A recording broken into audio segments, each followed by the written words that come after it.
Hello.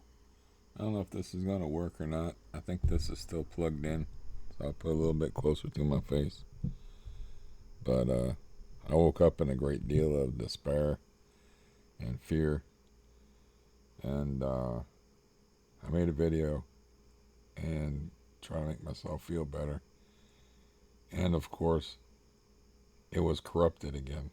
So, you know, but I got this drug over here. They was wanting me to take, and it's the reason why I stayed in the hospital for uh, as long as I did. Is it's called soda law, and it's supposed to be a preventative like treatment measure for arrhythmia. Okay, and I ain't taking it no more. I told him in the hospital. I told the doctor in the hospital, I was like, I'm not taking another one of these pills. Period. And he's like, well, that means that will render the last 2 days completely useless. And this was an Indian gentleman, which I only bring up because sometimes there's a communication barrier there. I don't know if it's cultural or verbal or what it is. But,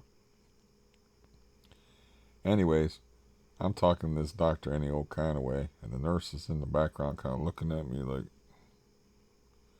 because I'm like, look, you're not going to talk me into anything. I'm not taking any more of this. And um, he thought we came to some kind of other understanding because you need to take 5 doses of it monitored while you're in the hospital to see how you react to it. And every time I took it, it made me sick, and I couldn't think of a way to describe it. It made me sleep a lot. I mean, a lot. But then when I was awake, I was like, I was having trouble describing how I was feeling. I was just saying I was feeling feverish. They were like, do you feel like lightheaded? Do you feel dizzy? And I'm like, not really. And they, I said, I feel like a flushed feeling and feel some fatigue. And they're like, these are not the symptoms to this medication or the side effects to this medication. And I'm like, I'm just telling you how I feel. I might be having trouble expressing it. And so she came in there with that 5th dose, and I'm like, okay. Apparently me and the Dr. Shamanapur or whatever his name was, didn't come to an understanding at all. But I said, I'm willing to feel sick one more time. Took the pill. And then they had one of the head Indian doctors come in there that was over top of that guy, talk to me. And I said, I'll go home and I'll take it once. And she was like, well, if it doesn't agree with you when you go home, just give your cardiologist a call. And there's other options we can try, you know. But I'm not taking it no more. I woke up like in a panic and just miserable, and I didn't even remember. I just sleep all the time on it. I mean, I was wanting to watch the Ravens play, and it took me like 3 or 4 times of falling asleep on the game just to watch it. And it's a condensed game, so it only takes like 2 hours and 20 minutes, and I kept falling asleep on it. And you know, makes me feel like I have a fever and stuff. And the thing that's got me concerned now is I feel like congestion, and like I'm not getting a full breaths and stuff, which is not good if you got a heart thing going on. But it could be related, for me, it could be related to anxiety. It could be related to getting a chest cold, or the fact that I've been smoking for 2 months. So it might not be that. So I was thinking about it, and I was like, well, I'm on the blood thinners. A heart attack hurts like a bitch by all accounts, so I'll know if I'm having a heart attack. It's like if I have arrhythmia, I generally know that. So, I mean, just don't take the pill. So I'm not taking the pill anymore. Um, uh, I'm calmed down some because, like, I was like, I don't know when's the last time I took Valium. I don't even know because the stupid soda law drugs got me fucked up in the head and sleeping all the time. So I said maybe some of the panic that I'm feeling is from that. So I took one, and I said, well, blood pressure has been a concern lately. I took a blood pressure pill, and then I took another. So I took 20 milligrams of Valium and a blood pressure pill.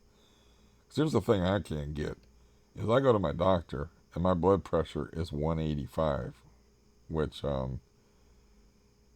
somebody told me in the medical field, like, they should have sent you to the hospital over that, because I went to this other place like later, and they said, or Coleman Professional Services, and they said my blood pressure was 145, and they were like, that's a little high. I'm like, that's a little high? And I said, well, I had 185 like 2 days ago when I was in my doctor's office, and the guy didn't say shit about it. Nobody said shit about it. I was like, this doesn't make any sense. And so, anyways, that's where I'm at right now. Is like I got to make all these heavy decisions, and it's just me here, because I don't have anybody I can trust to like hold my hand and help me out making these decisions. If I call my case manager, she'll be just like, well, follow your doctor's advice, you know. And I listen to my body over the doctors most of the time. I'm surprised they got me to take 5 doses of that crap, as a matter of fact. 6 doses, because I took one when I got home last night. And usually, like with Cymbalta, I'm like, I took it one time. The doctors told the person I was talking to on the phone, like, well, you gotta let it build up in your system. And I'm like, look, I'd rather handle a live rattlesnake than take that drug again. I'm like, it's not happening. And they're like, well, okay. So, yeah, so that's my main concern right now is I feel like a congestion. But I don't know what it's from. It could be left over from, like, smoking for 2 months, which, when I'm talking about smoking, I'm talking, like, smoking averaging somewhere between 1 and maybe 8 cigarettes a day or something like that, but I shouldn't be smoking at all. You have to build up a tolerance to poison. So, and of course, that all started because I felt bad for the war vet guy who had no electricity upstairs and who actually booted out his sister out of the apartment with the hit the road, Jack, don't come back no more, no more, no more thing I talked about before. And so maybe he did not deserve anybody feeling bad about him, but he's sitting out there on the porch like looking at his phone, and then he's got to run to the Arby's and charge his phone every time it dies, and you know how quick phones die. So I was like, well, I talked to him, and I was like, well, I'll rig up a cord for you. And then he would like leave me cigarettes to show his gratitude, or just throw cigarettes at me when we were talking through the window because I didn't want it in my house. And so that proved to be, more fatal compassion, which compassion, when you're dealing with certain kinds of people, it's just an opening for them to harm you. That's why the Apaches and the Comanches say that compassion is weakness. Okay, now my heart is feeling weird. Not liking it. I might end up back in the hospital. But I got a bunch of like stuff pressing down on me because I got an appointment on the 19th to see about different housing. And then on the 20th, I got a dental appointment, like, coming up here pretty soon. I'm probably going to cancel the dental appointment, even though what's going on in there is a mess. And I'm pretty much living on, I had the tube of it handy for the other video. I'm pretty much living on this stuff, which is Ambisol type. It's generic Ambisol. It's not even good Ambisol. And, so I got like several places and fillings that fell out, and it's just a mess in there. But if my pulse rate is like shooting up just from like getting up and walking around, like in the hospital, I'd be like in the 70s and 80s, even on the Sotalol drug, and then I would get up and move around and go to the bathroom and stuff, and it'd shoot up as high as in the 120s and the 130s. Which leads me to the story of the 200 and the 220s, which I'll try to do quickly, but I ain't got a lot of energy right now. So, anyways, I'm supposed to have something called a TEE, which I've never had before, which is they stuff a tube down your esophagus to look at the back of your heart to make it's like a double way to make sure, um, besides the ultrasound and everything, that you don't have any blood clots. And so when they shock you, they're not going to kill you or give you a stroke. So, yeah, I never had that before, so I'm stressed about that. And I'm up the night before, and one person told me, like, well, they usually post when. I said, well, when is the test scheduled? They're like, oh, they usually post it at 7 o'clock. So I wait to hear from them at 7 o'clock, and I don't hear nothing. So I page the nurse and asked him about it at 7:20, and she said, well, there's nothing on the board.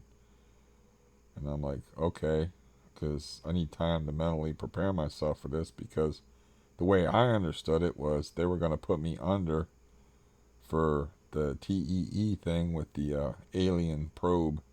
You know the movie Alien? I made that joke a couple of times. Like, you ever see the movie Alien? When they were in the process of getting me ready to do it, but nobody apparently either saw the movie or they heard the joke so many times that's it's like, yeah, okay, Mr. Originality. But anyways, um, I thought I was going to be asleep for that. Okay, I thought I was, go from being asleep from that into the cardio version, which is in a different area. And so I'm going to be out for a while, so I need to make sure I go to the bathroom before I get all this stuff done, and I need to mentally prepare myself. So, my pulse rate's already jumping up into the 130 sometimes when I just get up and go to the bathroom, because my heart's in AFib, which means it's got to work extra hard. So somebody just pops in there like 7:45 and like throws like a portable EKG machine on the bed, and I can tell right away this is not a person I would like in regular life. And she's like, it's time to take you down for your TEE.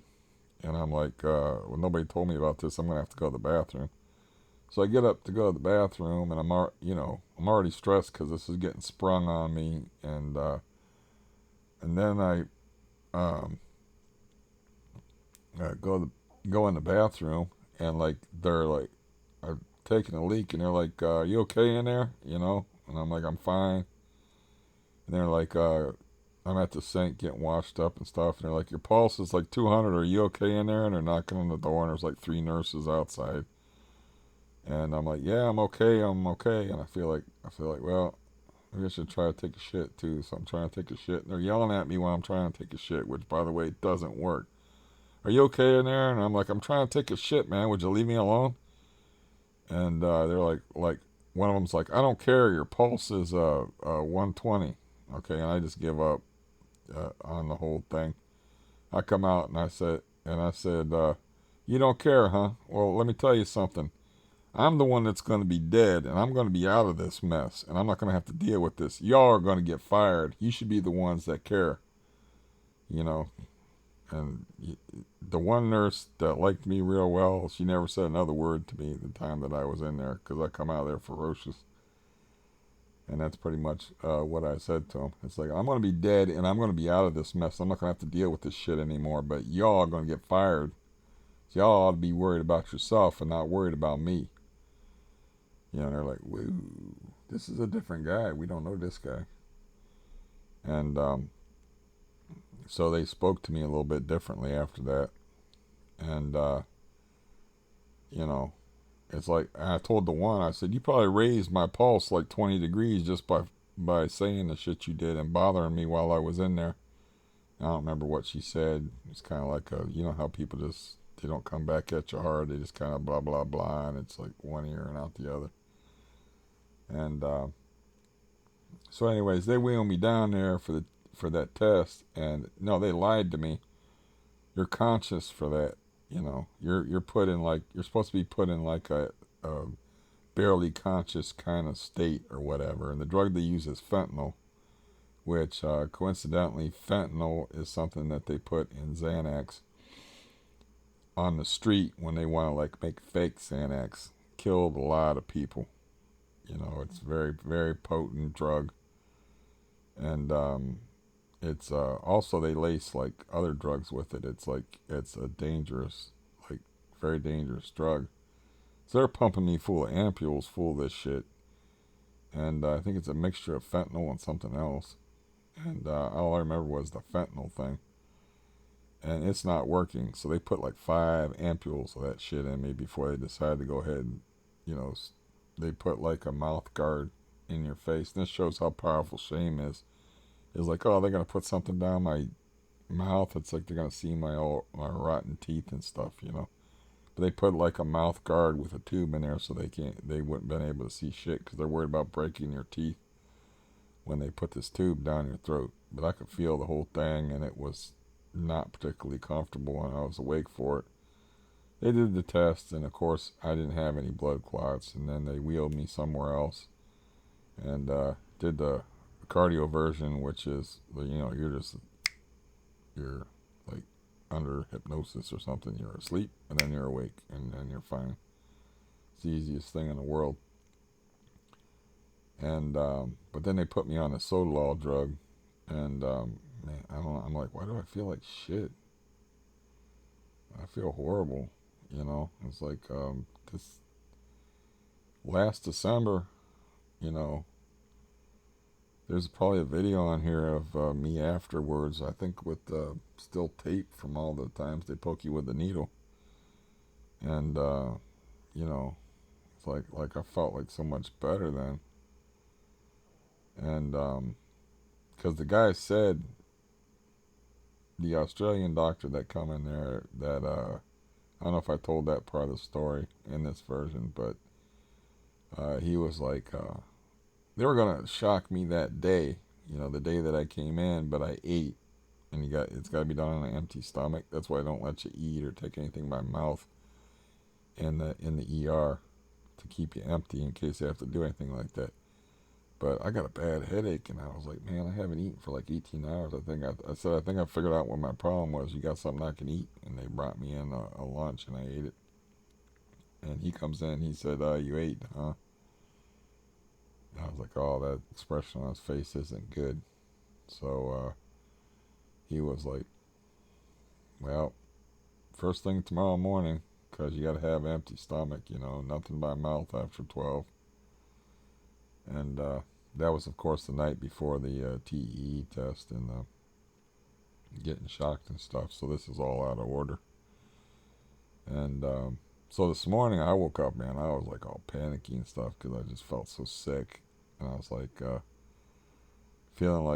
not feeling like I wasn't getting enough air in my lungs, which is a very, very bad sign if you have any heart deal or anything like that. So I was like, I'm going to take some Valium and see if I can chill out and figure out some kind of plan here.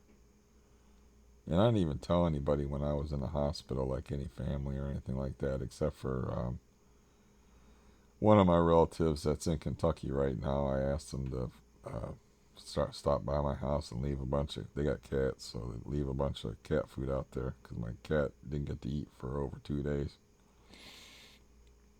And I said, there's a lot of competing cats, so she said, I left 4 cans out there and some hard food, and that's like, oh, that should have hooked him up then.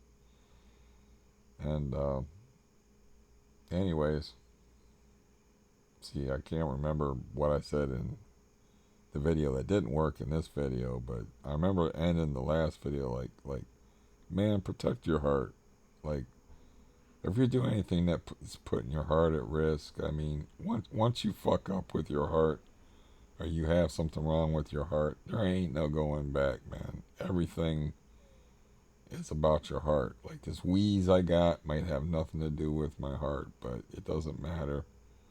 I didn't realize that, you know, it takes like months after I have like a bout of arrhythmia to get my head square where I'm trusting my heart again, where I'm not like, okay, what's that?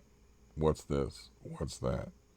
That's why I started smoking the cigarettes and hanging around a really high stress person that beats up houses and paints the house with his own blood, like uh, Picasso, and gets mad at you for giving away his cans and giving him triple the money that he would have got if he would have cleaned them up for himself.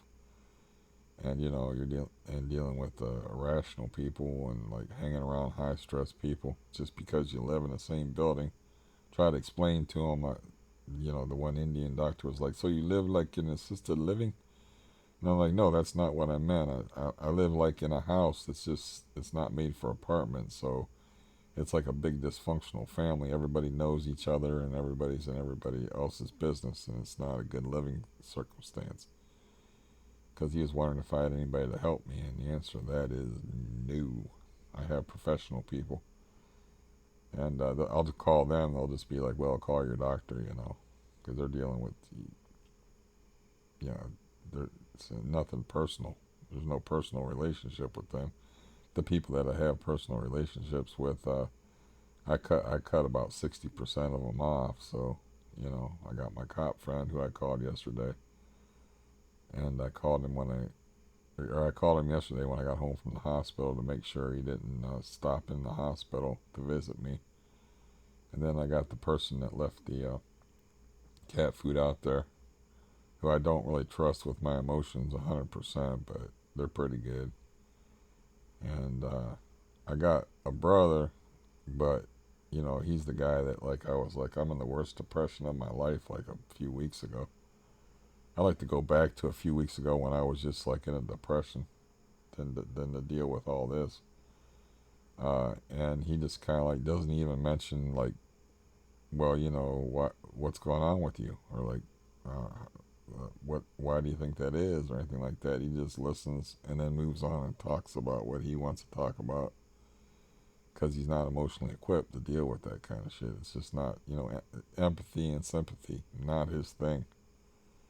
So, I ain't got nobody. Um, Not sure how that happened or what it is about me that makes me like that. I'm not going to go into the whole history of my life to try to figure that shit out right now. Um, but I have to figure out some kind of strategy and some kind of plan. I mean, I got pain in my teeth here, I got pain here, I got pain over here, and I'm like, I was already putting off the dentist because I was trying to deal with my knee, and it's like, how in the hell is my knee my Achilles tendon or my Achilles heel? I got an Achilles knee. That's what brought me down was the knee, because the knee meant like lack of independence, which caused friction with my older sister, which ruined that relationship. It also caused me to be less active, which I couldn't keep my cardiovascular health up and couldn't exercise and walk in the same way as I had been doing before. And also, since it's been there for like 4 years of constant horrific pain, I've had to deal with depression associated with it, and just trying to keep my emotional head above water. And then I went through that 6 month period where I was trying to get help with it, and I couldn't get anybody to operate on it or get any help with it. I couldn't even get cortisone shots in it on March 7th when I had was going in to get it drained, and it was already burst, and there was blood clot in there and all that shit. So after 6 months of that, and then I'm like, well, like something's got to be done about it. So I probably already told you all this, but I tried it again, and I'm like, they're like, well, the Spectrum people, orthopedics that you want, they won't take your insurance, so that leaves you with two options: Tri-County and Omni. And I'm like, I've already been to Tri-County. They sent me to Cleveland Clinic, and Cleveland Clinic wouldn't mess with me. And so it's Omni or bust. It's omnibust. And anyways, the other option I got is to come at it from the CRPS angle, and go to CRPS, go to a Cleveland Clinic to get treated for the CRPS, and then they might do something about the knee from that angle. But man, this this is just too much stuff. You know, it's too much stuff. I'm dealing with the benzo dependency at the same time. And I'm not sure about how to arrange my week. I want to make the 19th appointment, but I'm not even sure that's a good idea because I have to walk around. And I'm not sure about my heart, you know, so I might like borrow the neighbor's wheelchair and get pushed around in a wheelchair to put less strain on my heart. But I want to get in there to Coleman Professional Services because that's going to be about moving the fuck out of this building, which I want. But the next day I'm supposed to go to the dentist. I'm probably going to cancel that appointment or reschedule it for later on and tell them I was in the hospital. And then I'm not sure about my heart yet. And then I have to like call doctors and tell them that I'm quitting that medication and find out exactly who my cardiologist is because I don't know. I didn't look in my bag of papers from yesterday. I just came home and made a video and then passed out from this stupid Sotalol medication, which is really good if you want to sleep, but then when you're awake you feel like shit. So yeah, this is you can call this one "Be Glad You're Not Me" right now, you know, because this is a lot of stuff to deal with, and like there ain't nobody here to hold my hand. There ain't nobody here to help me. I have to figure this shit out myself, and yeah, the thing that concerns me is like the shortness of breath. I don't know if it's from smoking. I don't know if it's from stress. I don't know if it's from if it's heart related. You know, I don't know. But I'm going to keep on the blood thinners. And a heart attack is supposed to be a painful thing. So I'll know what that, if that happens, I'll know what that's about. But arrhythmia, I can feel. So, you know, I'll be on the blood thinners and then they're going to shock me and send me home. You know, because I'll be on blood thinners. That was their excuse for not shocking me and sending me home last Thursday. So I got to sort this mess out somehow. To do something. I guess there's garbage trucks outside. To do something, I went ahead and called Miller's, but I couldn't get through to Megan to see if I'm making any progress on it. There on the 26th, I go in to see the doctor, who's part of the whole getting a scooter process. But it was just something to do. It's just somewhere to start, you know, to make a phone call.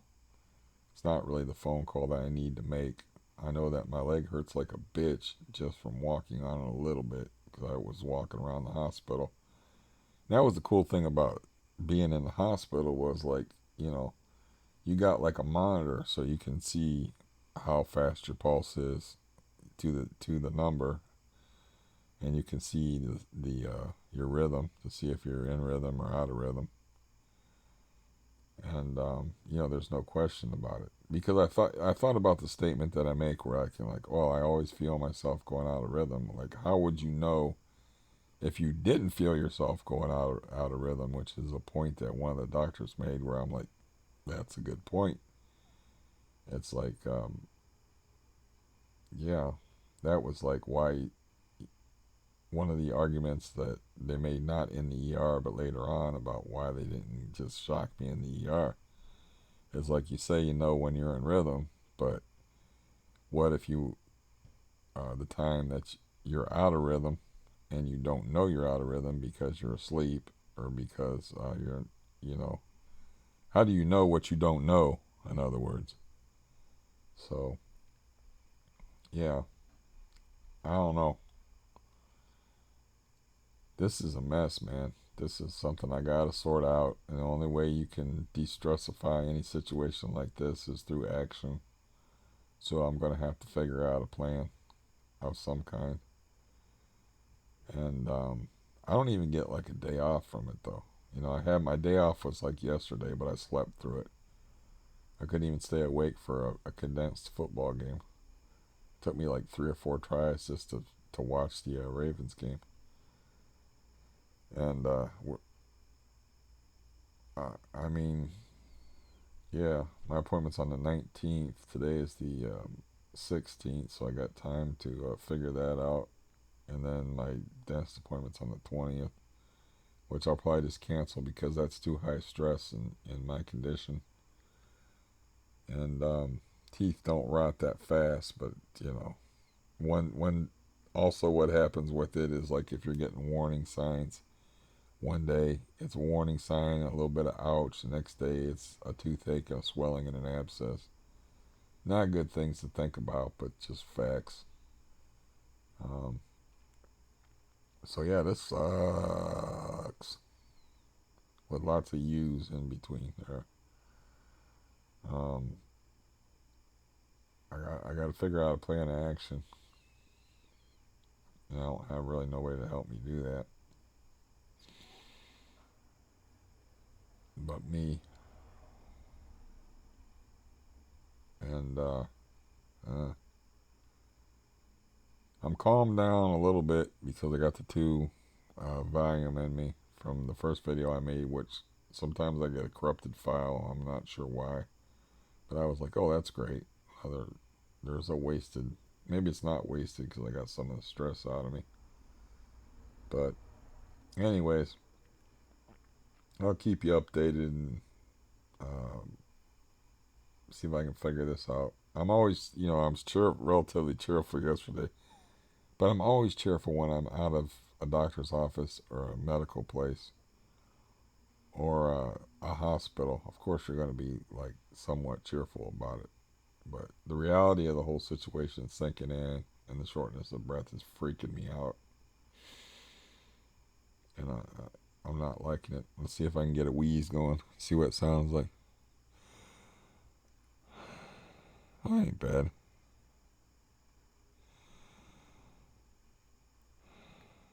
I just feel like a congestion type feeling. But I got a wheeze like in the first video, so maybe it was,